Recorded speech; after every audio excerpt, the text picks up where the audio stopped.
Bonjour à tous. Aujourd'hui, sujet du jour, la serre. Son implantation et puis quelques erreurs que j'ai pu faire et puis des petits conseils que je peux éventuellement vous donner. Donc une serre primordiale au jardin évidemment pour avoir des légumes de manière plus précoce. Donc maintenant au début je me suis posé la question quel type de serre. Il y a un choix qui est énorme hein, pour tous les budgets, pour tous les jardins, pour toutes les personnes.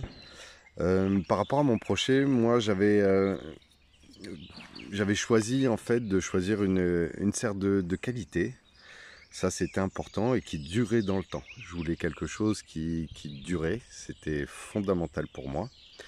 Si possible quelque chose de français, puisqu'il y a des copains qui travaillent très bien, qui font de très bons produits. Et si on peut faire bosser les gens du coin, eh ben c'est pas plus mal. Donc ça, c'était avec un prix raisonnable, on en parlera tout à l'heure. Au niveau de la qualité, qu'est-ce que je voulais? Je cherchais du diamètre des tubes de 40, ce qui permet d'avoir quelque chose de très solide et qui durera dans le temps. J'avais aussi, je voulais aussi avoir du consommable. La bâche, c'est du consommable et il me semble intéressant quand on fait l'achat d'une serre d'avoir ce consommable au cas où il y a une rupture de stock, au cas où pour prévoir. Hein. L'avenir, c'est aussi prévoir. C'est important. Donc avoir du consommable important, avoir quelque chose de qualité. Avec moi, le choix d'un tube, des arceaux de 40. Le prix de cette serre, alors déjà cette serre a fait 10 mètres sur 5. Donc si je me trompe pas, hein, évidemment, on est sur 50 mètres carrés. Le prix était de 1200 et toujours très certainement de 1200 euros. Qui est un investissement mais qui est finalement assez vite rentabilisé par rapport aux quantités de légumes qu'on peut faire à l'intérieur. Après, la fameuse question du positionnement nord-sud ou est-ouest. Donc, beaucoup de gens cherchent de la chaleur, beaucoup de chaleur dans une serre. Ok. Ça va être le positionnement nord-sud. Du fait que le soleil va taper sur la partie la plus large très tôt dans la journée, donc c'est-à-dire cette partie, et qui permettra de réchauffer la serre très rapidement et dès le matin pour justement augmenter en température. Moi, j'ai pas raisonné comme ça. Après, c'est comme dans la chanson, chacun fait ce qui lui plaît. Moi, ma problématique, c'était d'éviter les maladies. Donc, ce que j'ai voulu faire, c'était de le mettre dans un positionnement est-ouest. L'été, comme je vous dis, il fait chaud. Donc, moi, ce que je veux surtout éviter, c'est les maladies. Et je cherche les courants d'air. Moi, j'ai un courant d'air est-ouest qui est très intéressant et qui me permet de gérer vraiment facilement la température. Ça, c'est très très bien. Ce qui permet aussi de polliniser les tomates pour éviter de secouer les pieds. Ils sont autogames, mais soit on va secouer un petit peu les pieds, les faire vibrer, ou soit le vent va faire son travail. La nature est très bien faite. Ça va aussi sécher les feuilles, éviter toutes les maladies cryptogamiques du type mildiou. Et c'est pour ça que j'ai fait le choix de cette serre avec une porte double et des deux côtés. C'est quelque chose qui est très très avantageux, comme je vous le dis, qui permet de réguler facilement et du coup j'ai eu très peu de maladies. Enfin très peu, j'en ai même pas du tout eu. Donc ça c'était très bien et c'est surtout très important selon moi. Ensuite, je vais vous donner un exemple. Vous voyez, on n'est même pas au mois de juin. Les deux portes sont ouvertes, on a un très très léger courant d'air et on va regarder combien il fait à l'intérieur. Et on se retrouve avec une température, c'est du n'importe quoi, de 35 degrés. Donc je vous laisse imaginer l'été sur une implantation nord-sud, on arrive à des températures qui vont être très importantes. On dit aussi pas mettre sous les arbres. Alors je suis d'accord dans l'absolu, puisque si les branches tombent, le but c'est pas d'abîmer son investissement, son outil de travail ou son outil pour permettre d'être plus autonome. Mais je l'ai quand même mis près des arbres. Pas dessous évidemment, l'ombre c'est aussi important. Il y a beaucoup de gens qui achètent une serre plus une ombrière. Bah, mon ombrière,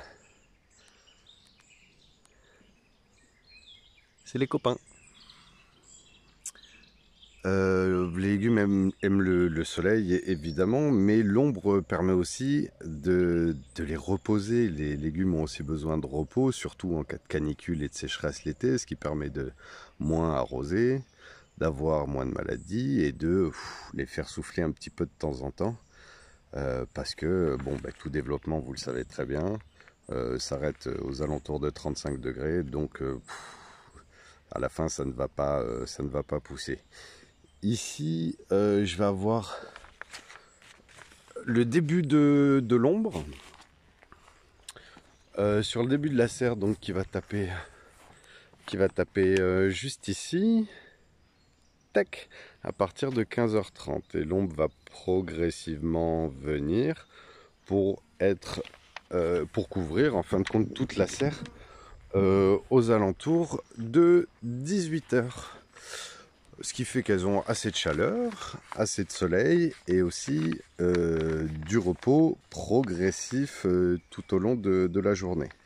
Après, le soleil passe derrière ces arbres et on se retrouve après un soleil rasant qui permet de continuer à avoir une belle luminosité le soir jusqu'au coucher du soleil, c'est-à-dire l'été jusqu'à 22h. Les aménagements que l'on peut faire dedans. Ça a été assez simple. Moi j'ai juste mis des supports de culture tout simplement pour faire monter les tomates en hauteur et essayer de récupérer plus de production. Toujours dans un souci d'économie, en fait je n'utilise pas de tuteur mais des ficelles avec un nœud coulant, nœud coulissant, tout en entourant les pieds de tomates autour. Ce qui va permettre d'une part de faire des économies. Les ficelles peuvent être renouvelables, je vais utiliser celles de l'an dernier. Et tout ça c'est intéressant. Maintenant j'ai fait des petites erreurs, voire des erreurs qui ne seront pas renouvelées. L'an dernier j'ai voulu charger énormément en tomates. Il y en avait je sais plus combien, près de 160 ou quelque chose comme ça, pour voir la production en ayant un espacement donc relativement serré et en laissant 2 à 3 gourmands. C'est quelque chose que je referai pas tout simplement parce que c'est très peu accessible. Il y a même certaines tomates qui ont pourri sur pied parce que je les voyais pas tellement c'était serré. C'est le combat à la chasse aux gourmands. Et quand on a énormément de pieds, plus le terrain à l'extérieur, faire du detailing comme ça, c'est assez compliqué, c'est très chronophage. Donc cette année, j'ai fait le choix de mettre moins de tomates, de laisser éventuellement 2 à 3 gourmands, je pense, je suis quasiment certain que j'en laisserai que 2. Moins de travail. Je pense pas qu'on fasse moins de production, mais je vous amènerai les retours. On va faire des économies sur les pieds, c'est-à-dire qu'on va en mettre moins, donc effectivement on fait des économies sur les pieds. Et puis on peut mettre des cultures entre, ce qui permet de diversifier, vu que l'an dernier c'était vraiment une serre ratatouille, c'était poivron, aubergine, tomate, point resserré. Il y a eu du résultat, mais j'améliorerai avec ce que je suis en train de vous dire et les nouvelles techniques que je vais utiliser. Il n'y a pas eu de culture certifiée vu que j'étais en implantation. Et donc j'ai fait une erreur que je me permets de vous transmettre.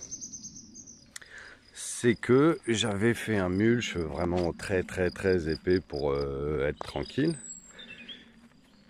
Et je n'ai pas assez arrosé. Donc du coup je me suis retrouvé avec quelque chose qui s'est pas complètement composté parce que trop sec évidemment, Et donc ça, c'était une erreur que je ne reproduirai pas. Arroser pour que ça puisse composter, conserver de la vie. Donc on va ramener de la vie dans tout ça, ramener de l'eau, des nutriments et puis repartir sur de bonnes bases.